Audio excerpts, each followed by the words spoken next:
নমস্কার বন্ধুরা, আশাস কুকবুকে সবাইকে স্বাগত। বন্ধুরা, আজকে আমি এমন এক ডেজার্টের রেসিপি নিয়ে এসেছি যেটা কিন্তু খেয়ে একদম সবাই অবাক হয়ে গেছিলো। যেই খেয়েছে সেই কিন্তু এটার রেসিপি জানতে চেয়েছিল যে কি করে বানিয়েছি।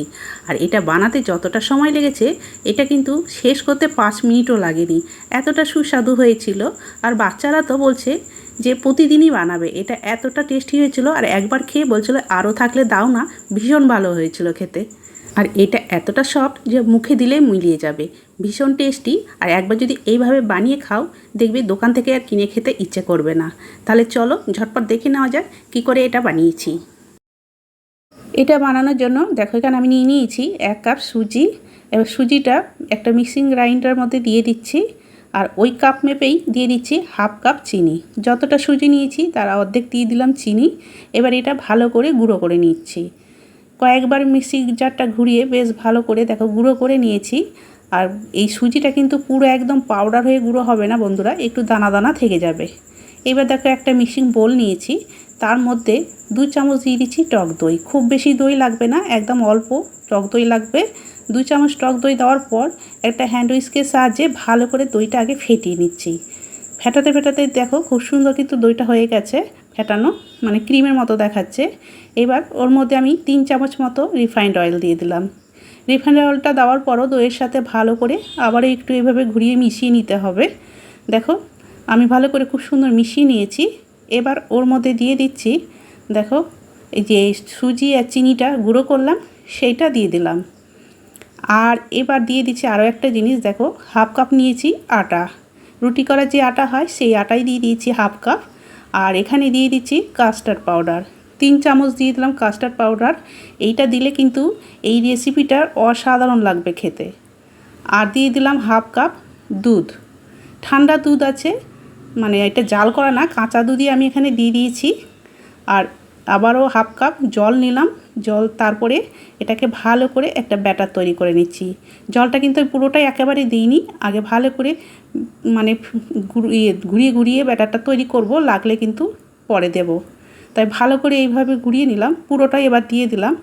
মানে হাফ কাপ জল এখানে লেগেছে, হাফ কাপ দুধ আর হাফ কাপ জল লাগলো 1 কাপ সুজি আর হাফ কাপ ময়দার জন্য, মানে আটার জন্য। এই মাপটা কিন্তু বন্ধুরা তোমরা ঠিক রাখবে, তাহলে খুব সুন্দর কিন্তু তৈরি করতে পারবে। ভালো করে মিশিয়ে নিয়েছি সব কিছু। এবার এটা ঢাকা দিয়ে 10 মিনিটের জন্য রেখে দেব, কেন সুজি আছে ফুলতে একটু টাইম লাগবে। ততক্ষণে এটা আমি আরও একটা জিনিস তৈরি করে নিচ্ছি যেটা এর সাথে লাগবে।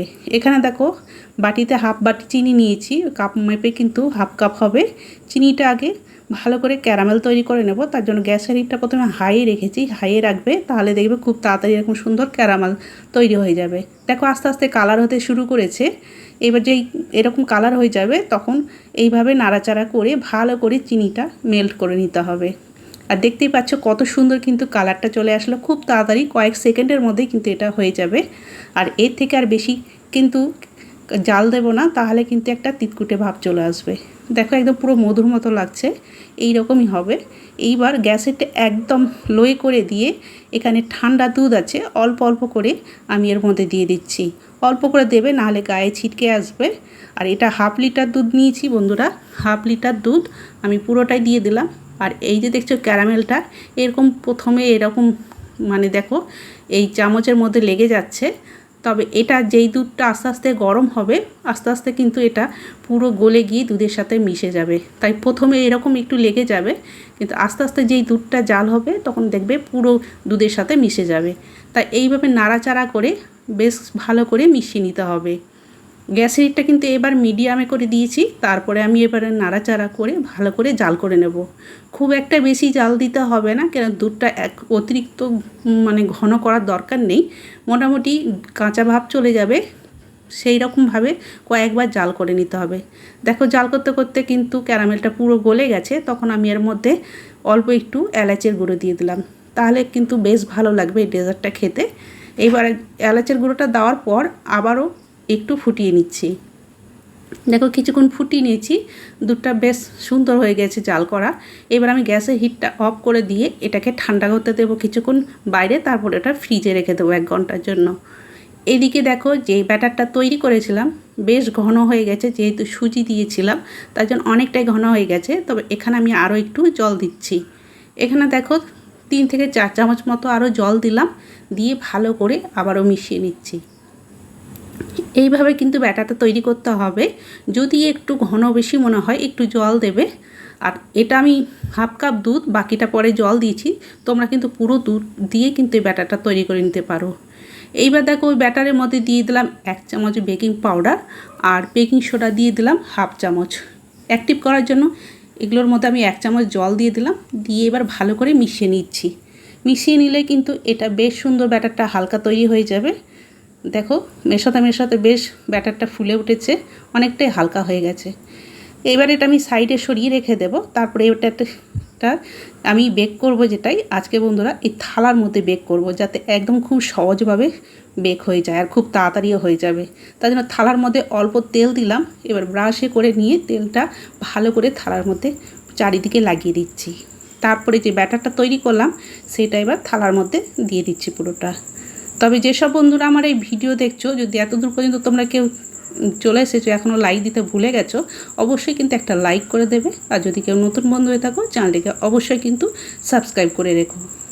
দেখো ব্যাটারটা দেওয়ার পর এইভাবে একটু ট্যাপ ট্যাপ করে নিয়ে ভালো করে চারিদিকে সব সমান করে দিলাম। এবারে দেখো একটা কড়াই বসিয়ে দিয়েছি, আমি কিন্তু আগে গ্যাস ধরাইনি। এইবারে এই কড়াইয়ের মধ্যে আমি ওই থালাটা বসিয়ে দিচ্ছি। বসিয়ে দেওয়ার পর এবার ঢাকা দিয়ে দেবো। আগে গরম করে নিলে কিন্তু বসাতে অসুবিধা হবে, তার জন্য আমি আগে গরম না করেই থালাটা বসালাম। তারপরে ঢাকা দিয়ে ওপরে একটা এরকম মশলা কড়াই নোড়া দিয়ে দিলাম, যাতে এটা নড়ে না যায়। এবারে গ্যাসটা ধরিয়ে প্রথমে হাই হিটে 5 মিনিট রেখে দেব, তারপরে মিডিয়াম টু লোয়ে রেখে আরও 20 মিনিট রেখে দেবো, তাতে কিন্তু হয়ে যাবে। দেখো টোটাল 25 মিনিট আমি রেখে দিয়েছিলাম। 25 মিনিট পর আমি ঢাকাটা খুলে নিচ্ছি। আর দেখো ঢাকা খোলার পর দেখতে পাচ্ছ কতটা সুন্দর তৈরি হয়েছে। আর মাঝখানে যে এটা থালার থেকে একটু এরকম ঘেমে জল পড়ে, সেটাই আমি একটু টিস্যু পেপার দিয়ে মুছে নিলাম। এবার টুথপিক দিয়ে তোমাদের দেখিয়ে দিচ্ছি। দেখো পুরো ক্লিন, মানে খুব সুন্দর কিন্তু এটা সেট হয়ে গেছে। দেখো একদম পরিষ্কার হয়ে গেছে টুথপিকটা। এইবার আমি এটাকে নামিয়ে নিচ্ছি। নামিয়ে নিয়ে তারপর এটাকে ঠান্ডা করে নিতে হবে, সাবধানে এটা নামাতে হবে। দেখো এটা নামিয়ে নিলাম। এবার আমি এটা ভালো করে ঠান্ডা করে নেব। প্রচণ্ড গরম, তো এটা ঠান্ডা করে নিয়ে তারপর এটাকে ডিমোল্ড করতে হবে। ঠান্ডা করার পর ফিরে আসছি। দেখো এইবার একেবারে ঠান্ডা হয়ে গেছে। আমি তোমাদের হাত দিয়ে দেখাচ্ছি। দেখো পুরো ঠান্ডা হয়ে গেছে। এবার একটা চাকু নিয়ে আগে চারিপাশে এইভাবে গোল গোল করে ঘুরিয়ে নেবে, তাহলে কিন্তু এটা ডিমোল্ড করতে খুব সুবিধে হবে। আর এটা থালায় বেক করেছি, তার জন্য খুব একটা বেশি টাইমও লাগেনি, আর খুব সুন্দর কিন্তু বেক হয়ে গেছে। আর দেখো খুব সুন্দর কিন্তু উঠে গেল। মানে প্রত্যেকেই যাতে সহজভাবে বানিয়ে নিতে পারো, অনেকেরই কেক টিন থাকে না, থালাতে কিন্তু এইভাবে বানিয়ে নিতে পারবে। দেখতে পাচ্ছ কতটা সুন্দর হয়েছে, উল্টো দিকটাও দারুণ হয়েছে, ভীষণ স্পঞ্জিও হয়েছে। আমি থালার মধ্যেই আবার রেখে দিলাম। এবার একটা বাটি নিয়েছি, দেখো মাঝখানে এভাবে চাপ দিয়ে আমি গোল করে কেটে নিচ্ছি। আজকে একটু অন্যরকমভাবে বানিয়ে দেখাচ্ছি এটা, যেটা ভীষণ সুন্দর হবে দেখতে, তার জন্য গোল করে কেটে নিলাম। আর এই কাটা অংশটা কিন্তু এটা শুধু শুধু এটা খেতে বেশ ভালো লাগবে, চায়ের সাথে খাবে বেশ ভালো লাগবে। এটা কিন্তু বেশ সুস্বাদু খেতে। আর দেখো কতটা স্পঞ্জি হয়েছে, দারুণ হয়েছে তৈরি। এবার এটাকে রেখে দিচ্ছি। তারপরে এটা দেখো একটা আলাদা প্লেটে নিয়ে নিয়েছি। কেটে নিয়েছিলাম এই কারণেই যে দেখতে এটা সুন্দর লাগবে। এইবার এটা চাকু নিয়ে আমি এটাকে পিস পিস করে আগে কেটে নিচ্ছি। আর এই বন্ধুরা এটা বাচ্চাদের পার্টিতে যদি এইভাবে বানিয়ে দাও, বাচ্চারা তো ভীষণ প্রশংসা হবে। আর বাড়িতে কোনো গেস্ট আসলেও তাদেরকেও এইভাবে বানিয়ে দেবে, তারা খেয়ে কিন্তু বারবার জিজ্ঞাসা করবে কি করে বানিয়েছো। এইবার যে আমি এই দুধটা জাল দিয়ে রেখেছিলাম, ফ্রিজে 1 ঘন্টা রেখে দিয়েছিলাম, এটা বেশ ঠান্ডা হয়ে গেছে। ওপর থেকে এইভাবে মালাইয়ের মতো এটা দিয়ে দিতে হবে। দেখো দিয়ে দিলাম আমি। এবার ওপরে কিছু ড্রাই ফ্রুটস দিয়ে দিচ্ছি, দেখতেও সুন্দর লাগবে আর খাওয়ার সময় বেশ ভালো লাগবে। দেখো কতটা সুন্দর হয়েছে, ভীষণ লোভনীয়, ভীষণ টেস্টি। একবার খেলে স্বাদের ভুলতে পারবে না, মনে হবে যেন বারবার বানিয়ে খায়। আর সবাই কিন্তু এত প্রশংসা করবে যে নিজেরই খুব ভালো লাগবে। আর দেখো তোমাদের কেটেও দেখাচ্ছি, ভেতরে এর মধ্যে কিন্তু বেশ সুন্দর এই মালাইটা চলে গেছে। আর এত স্পঞ্জি যে খেতে ছোট বড় বয়স্ক সবারই ভীষণ ভালো লাগবে। তাহলে বন্ধুরা আজকের আমার এই রেসিপি তোমাদের কেমন লাগলো কমেন্ট করে কিন্তু অবশ্যই জানাবে। ভালো লেগে থাকলে বন্ধু আর ফ্যামিলির সাথে বেশি বেশি করে শেয়ার করে দেওয়ার অনুরোধ রইল। আর যদি কেউ নতুন বন্ধু হয়ে থাকো অবশ্যই চ্যানেলটিকে সাবস্ক্রাইব করে রেখো। আর বন্ধুরা এখনকার হাইপ অপশান আছে সেটাতেও কিন্তু অবশ্যই তোমরা ক্লিক করে দেবে। তাহলে আজকে এখানেই শেষ করছি, আবার একটা নতুন রেসিপি নিয়ে চলে আসবো। সবাই ভালো থেকো, সুস্থ থেকো, সবাইকে অনেক অনেক ধন্যবাদ জানিয়ে শেষ করলাম।